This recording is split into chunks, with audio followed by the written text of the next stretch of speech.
আসসালামু আলাইকুম এভরিওয়ান। আজকে আমরা পড়ব অ্যাক্টিভিটি রেশিও। গত ভিডিওতে আমরা inventory turnover and total asset turnover পড়েছিলাম।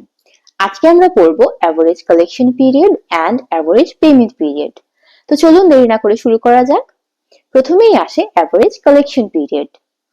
অ্যাভারেজ কালেকশন পিরিয়ড দ্বারা বোঝায় একটা কোম্পানি যদি বাকিতে কোনো প্রোডাক্ট সেল করে থাকে তাহলে এই টাকাটা কালেক্ট করতে কোম্পানির অ্যাভারেজ কতদিন সময় লাগবে।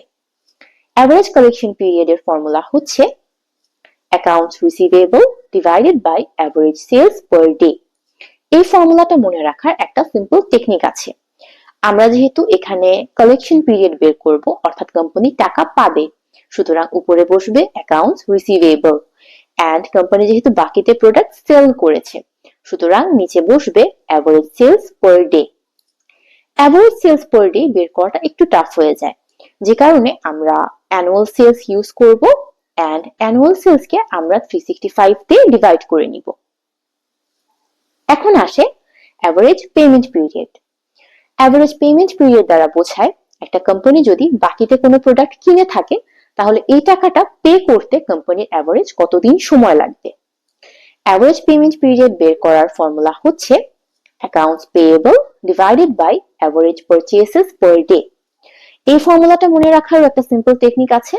আমরা যেহেতু এখানে পেমেন্ট পিরিয়ড বের করব সুতরাং উপরে বসবে accounts payable and কোম্পানি যেহেতু বাকিতে প্রোডাক্টটা পারচেজ করেছে সুতরাং নিচে বসবে average purchases per day।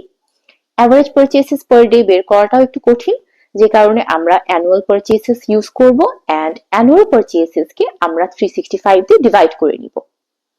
এখানে একটা জিনিস লক্ষ্য করুন, অ্যাভারেজ কালেকশন পিরিয়ডটা যত শর্ট হবে তত এটা কোম্পানির জন্য বেটার এন্ড অ্যাভারেজ পেমেন্ট পিরিয়ডটা যত লং হবে তত এটা কোম্পানির জন্য বেটার।